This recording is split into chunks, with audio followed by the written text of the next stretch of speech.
नमस्कार मित्रों, mix story channel में आप लोगों को एक नए वीडियो में स्वागत है। आज हम एक सच्ची घटना पर आधारित कहानी आपसे शेयर करने वाले हैं। आज हम ब्लडी मैरी की कहानी आपको सुनाएंगे। इस कहानी में जो कि एक सच्ची घटना है, उसी कहानी की आज हम हिस्ट्री को सजाया है आपके लिए। उम्मीद है दोस्तों वीडियो को आप बिना स्किप किए देखते रहेंगे। तो चलिए शुरू करते हैं ब्लडी मैरी की कहानी। Bloody Mary real story in Hindi. England की राजगद्दी साल 1509 से लेकर 1547 तक हेनरी के हाथों में हुआ करती थी। राजा हेनरी की कई पत्नियां और एलिजाबेथ व मैरी नामक 2 बेटियां थीं। इनमें से मैरी राजा की पहली पत्नी की बेटी थी। राजा हेनरी को मैरी ज़्यादा पसंद नहीं थी, इसलिए वो उसके साथ बुरा व्यवहार करते थे। मैरी महल के नौकरों के साथ महल का काम करती थी।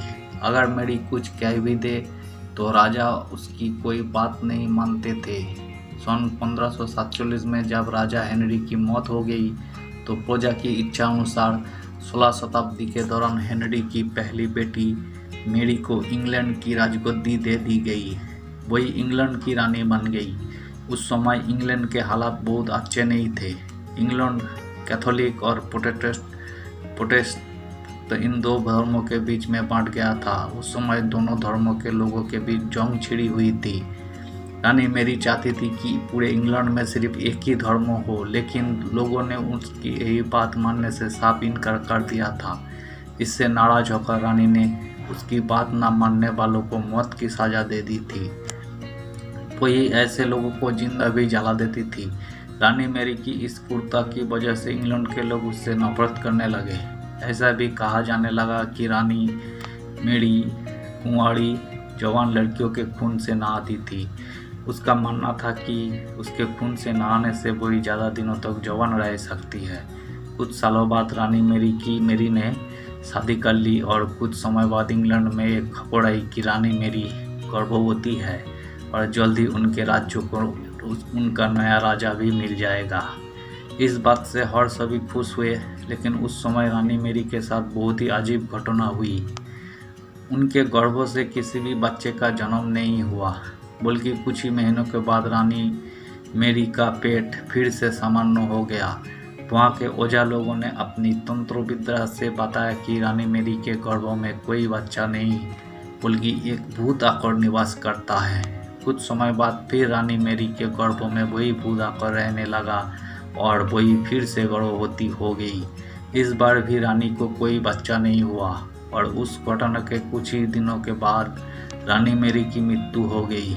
इसके बाद मैरी की छोटी बहन एलिजाबेथ को इंग्लैंड की राजगद्दी पर बैठाया गया और एलिजाबेथ इंग्लैंड की नई रानी बन गई। रानी मैरी की क्रूरता की वजह से इंग्लैंड को लोग उसे एक निर्दयी औरत मानते थे। वही जब उसके गर्भ में बच्चे की जगह एक भूत का निवास होने लगा तो लोगों ने उसे शापित भी करार दे दिया और इसी वजह से उसे लोगों ने ब्लडी मैरी का नाम दिया। कहानी से सीख। ब्लडी मैरी की कहानी हमें यही सीख देती है कि अपने निजी विचारों व सोच को लेकर दूसरे लोगों पर दबाव नहीं बनना चाहिए। शांति और करुणा से लोगों का ख्याल रखना ही मनुष्य का धर्म है। कहानी यहीं पे हम ख़त्म करते हैं दोस्तों। उम्मीद है वीडियो को आपको अच्छी लगी होगी। अगर वीडियो अच्छी लगे तो प्लीज़ एक लाइक कर दीजिएगा। अगर आप चैनल पे नए आए तो प्लीज़ एक सब्सक्राइब कर दीजिएगा। हमारे चैनल में हम ऐसे ही कहानी लेकर आपके सामने हमेशा लाते रहेंगे और आप कमेंट भी कर सकते हैं। हम आपका कमेंट का रिप्लाई भी करेंगे। तो आज तक के लिए इतना ही दोस्तों। Bye bye.